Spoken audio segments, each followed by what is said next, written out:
It was hot, and Paige Newsom was angry. No, make that boiling, as she stared steadily at Dr. Zayed Nair, her department chair. She wasn't going to have a tantrum. She wasn't a little girl. At 49, she was strong, disciplined, and professional to the core. But really? Seriously? Dr. Nair wanted her to teach another course now? 2 weeks before the semester started? A course where she'd team teach with a visiting instructor? This is a lot to take in, she said tightly, wishing Dr. Nair would just once, turn on his air conditioner when the temperatures were in the 90s. His office felt like an oven, and normally she could just leave, but she couldn't just leave now. Dr. Nair claimed he thought better when he was warm, but she felt as if she'd melt or explode. I don't know what to say. Dr. Nair's hands lifted, gestured broadly. Yes, would be nice. They both knew that wasn't the answer she wanted to give. They both knew he'd promised not to put her in this position again, but here she was. Paige squared her shoulders, gave her right arm a faint shake, making the bangles on her wrist softly clink. There's really no one else who can do this? I've asked. She could feel the scratchy weight of her ponytail against her neck, and the bold cat-eye glasses she liked to wear slipped down her nose. She wasn't glowing, but sweating, and if she'd known this was why Dr. Nair wanted to meet with her, she would have just stayed home. No grad students who could take it on? It's not appropriate for a grad student. We need someone with experience, someone with an outstanding reputation. You have both.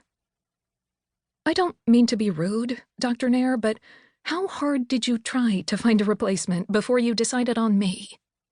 I put out a call via email to the entire department. There were no takers. Paige had noticed that as well, but she hoped he'd done more than just send the one email. She hoped he'd actually reached out to individuals directly. Am I the first one you approached? Esther suggested you. And here I thought Esther was my friend, Paige muttered. Dr. Nair gave her a patient smile. She is. That's why she suggested you. You'll be teaching with the legendary Professor King. Paige pictured an elderly man leaning heavily on a cane. What makes him legendary? He's one of the most respected teaching scientists in the world. And he's going to be teaching for Orange? She couldn't mask her incredulity. It's a huge win for us. We've got him for a year, and we want to take advantage of this opportunity. The alumni are thrilled. Dr. Keller is thrilled. Jack King's a fantastic instructor. Jack King? She interrupted, skin prickling. She'd known a Jack King 30-odd years ago, and he wasn't an elderly man leaning on a cane. He'd been a PhD candidate, participating in an international forum she'd attended in Paris. He'd also been sex on 2 legs. She was fairly certain they weren't one and the same, but still. Paige hadn't thought of him in years, and yet it was still so easy to picture him.